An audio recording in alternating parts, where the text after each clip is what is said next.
Hi all. I'm sharing with you today your fall 2020 psychic preview.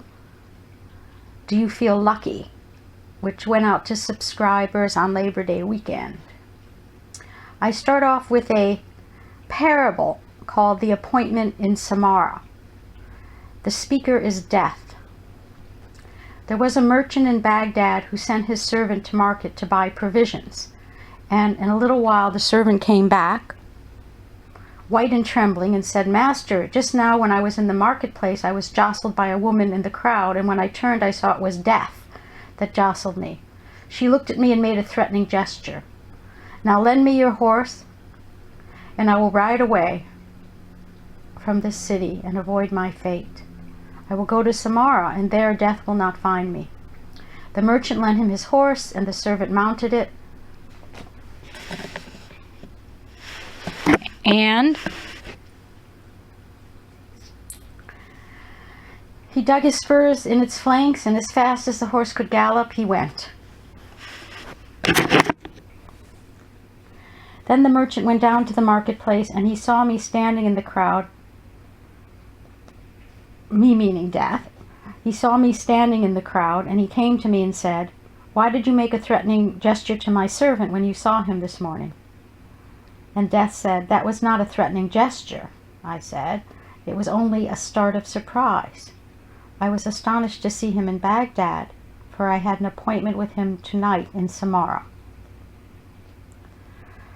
So I chose to start off with this ancient Mesopotamian tale, The Appointment in Samara, because the message of this enduring fable has been on my mind almost daily. Why? Because over the last 6 months, in most of my readings with clients, there has been a lot of exploring options involving major life decisions precipitated by the pandemic and the cascade of economic and where to live questions engendered by our collective crisis. I've advised many who've been thinking of moving away from New York City or other areas where there is a legitimate fear of another lockdown, quarantine, when, not if, phase 2 arrives this coming fall and winter, to go where their heart minds, as Taoists don't differentiate, heart minds, will feel most at peace. To go where their heart minds will feel most at peace. But I've always added the reminder that whether you move to Samara or the middle of a relatively unpopulated region, sooner or later, if it's your time, it's your time. That being said, what is luck or good fortune anyway? From my perspective, it's simply another name for good karma, that which has been preloaded as part of the package deal of this incarnation. Our good karma has been well earned from past lives and is also simultaneously a gift from the divine. This last piece is especially important to acknowledge with gratitude so that we don't squander our karmic rewards, even if they are well earned, which could actually translate into future karma if we become complacent out of a sense of entitlement. Most of us come into a life with a mix of karmic strengths and challenges. Some of these are evident from our circumstances at birth on all levels, as well as in our personality predisposition, which can be gleaned from our astrological birth charts. This preloaded bundle of fate continuously unfolds throughout our lives at optimal times for ripening of our karmic lessons.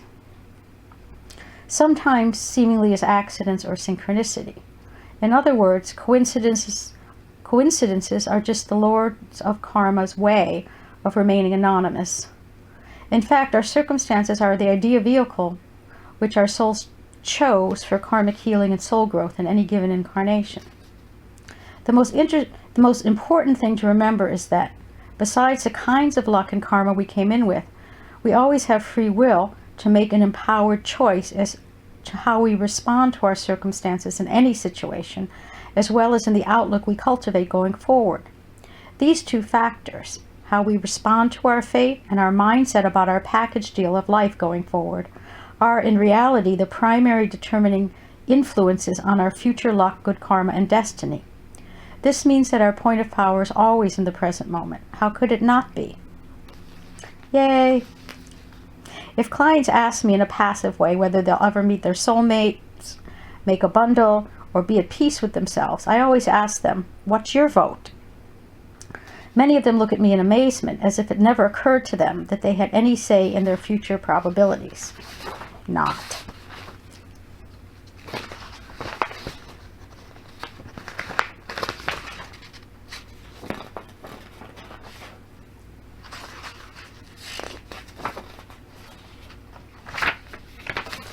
Up until now, the reality has been that all of us on the planet will drop our bodies within the next 100 years or so.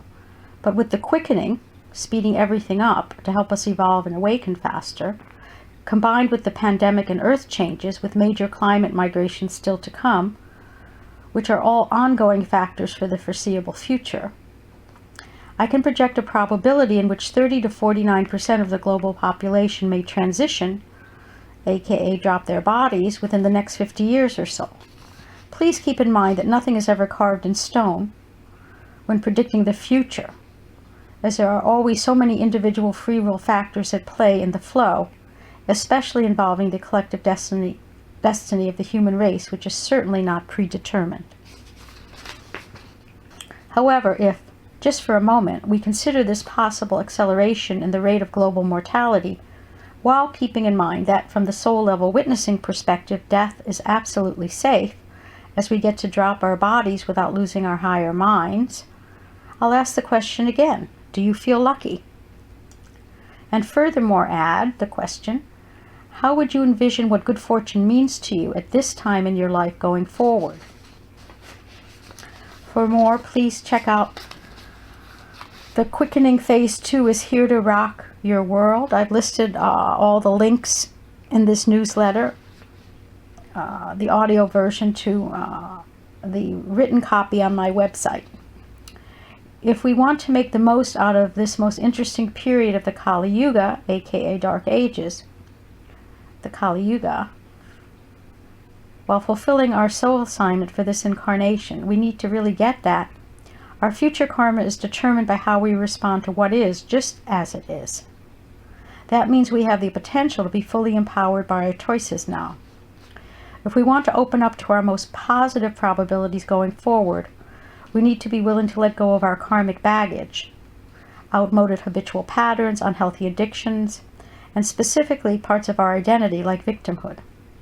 And most importantly, to always keep in the forefront of our minds that as long as we're conscious until the moment of our last breath, we're still in a precious human incarnation with immense opportunities for healing and growth ahead.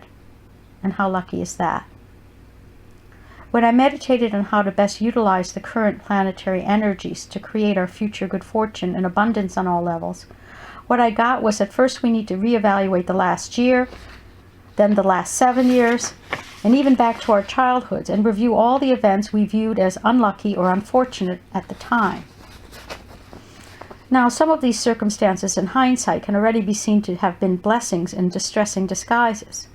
But what about all the other twists of fate in the hands we've been dealt? If we can contemplate all the details of these events and reach a point of extracting the lessons from them, as well as utilizing 20/20 hindsight right now in our present circumstances, we can then transmute our life experiences into a distillation of wisdom and compassion that is eternal at the level of the self, the capital S. To assist with this process, here's one of my favorite practices utilizing the alternate nostril breathing technique from yoga called pranayama, combined with the following visualization. 1. Inhaling through my left nostril while holding closed my right, I visualize taking in all the baggage that I am ready to transmute from my past. 2. After my inhale, holding my breath with both nostrils closed, I experience time stop,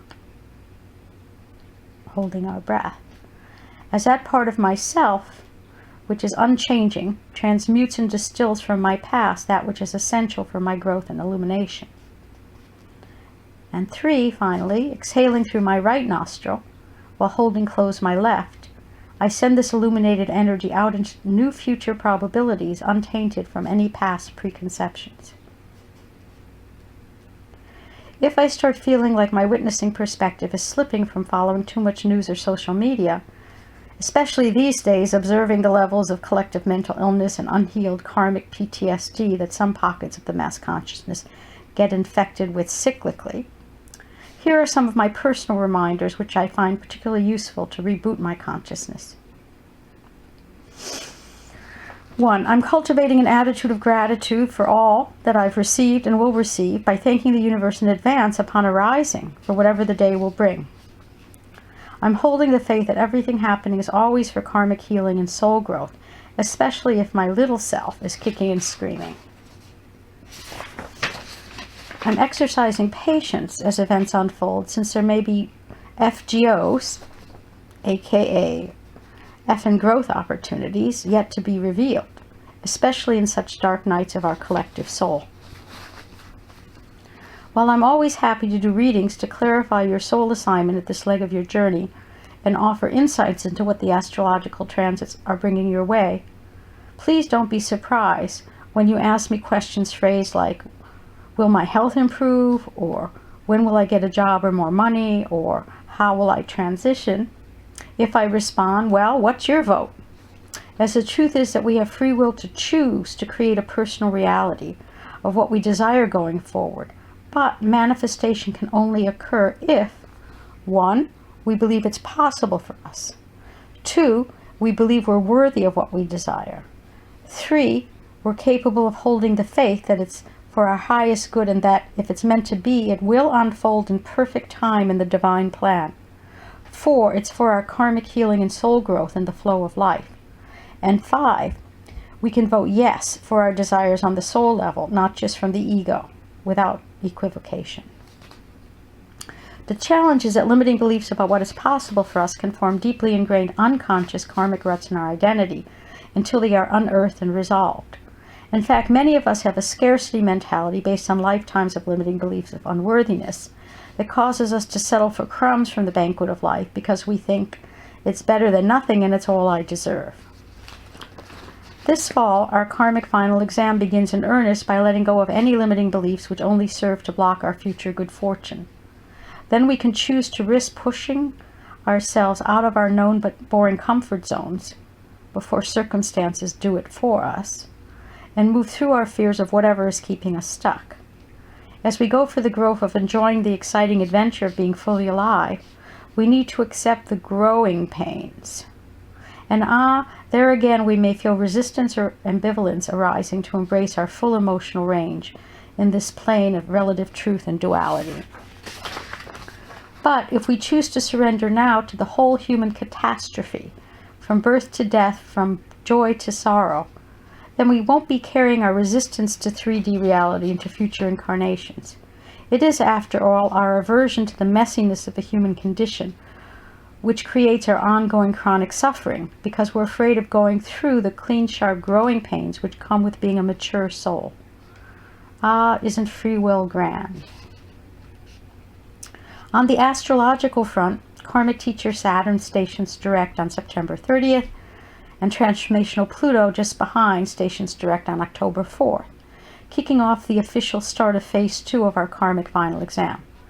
Thank goodness Jupiter also stations direct on September 12th, giving us some much needed emotional ballast. All in Capricorn. The Pluto world deadly pandemic is a cataclysmic ongoing global event, but one of the many reasons the U.S. is getting hit the hardest from an astrological perspective is because America is experiencing its Pluto return right now. The exact return at 27 degrees Capricorn occurs in February 2022. Not so very far away, as Pluto moves very slowly and thus has the most impact of any planet. Added to this and exacerbating the potential for implosions and explosions in different forms is the retrograde cycle of warrior Mars and dignity in impulsive and combustible Aries. Some of the key events of 2020 may be triggered by the Mars-Saturn square, which repeats 3 times, exact on August 21st, 24th, September 29th, and January 12th, 2021. Mars in Aries wants what it wants right now, whereas Saturn in dignity, also in Capricorn, is very patient and methodical. This is a recipe, this square of Mars and Saturn, for frustration, and if we try to get anything done with external authorities and our preferred rapid response timetable is not met. Keyword frustration. Mars is all about taking quick, fearless action, even if it is not fully thought out, whereas Saturn is all about taking mindful responsibility for our actions. The Mars retrograde cycle started when Mars moved into his retrograde shadow and started slowing down on July 25th. Then he stations retrograde on September 9th, this week, as I'm reading this, Labor Day week, has his direct station on November 14th, and doesn't pick up speed again fully until January 1st, 2021. Mark that date. This whole fall period, colored by the Mars-Saturn square theme, will feel like one long slosh of trying to move through external structures of authority and getting nowhere fast, although we may try. This applies on the personal as well as global levels of getting things done. Therefore, this Mars retrograde cycle is an excellent period to let go of having ego agendas met on our personal timetable and choose to hold the faith in the divine timetable instead. So while we can still take actions as required, we just need to let go of any immediate results as the flow is moving very, very slowly in terms of external manifestation. And rather than spinning our wheels in frustration, we can accept that waiting, without micromanaging, is an action too. A watch pot never boils, but our monkey minds might. By the time we get to Jupiter conjunct Saturn at 0 degrees Aquarius on December 21st, just as Mars is direct and starting to pick up forward motion and speed, we may receive some good news represented by seeing some light, at least blinking on and off at the end of the very long tunnel of the Kali Yuga, which will be in for the remainder of this lifetime and beyond. So what's happening starting this fall, based on just about all major astrological indicators, is that we'll be entering phase 2 of the pandemic, especially in the US, but globally as well. Added to this, there are also psychic premonitions of a pickup in planetary upheavals of a destructive and chaotic nature, both man-made, nature-made, and a mixture of the two. All that being said, here are some key points to keep in mind for our karmic final exam. 1, we're powerless over external events unfolding, but we do have power over how we choose to respond. 2, we're powerless over the speed at which another person chooses to heal their karma and fulfill their potentials, but we do have power over how we choose to be with them or not. 3, we're powerless to change the past as it has affected the state of our finances, health, or home, but we do have power in the now to take action to improve our good fortune going forward.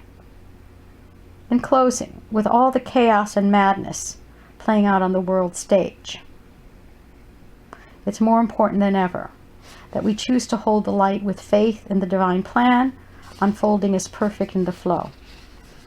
And that this choice and the ripple effect feeds our collective future probabilities. So yes, our vote always counts. Now, how lucky is that?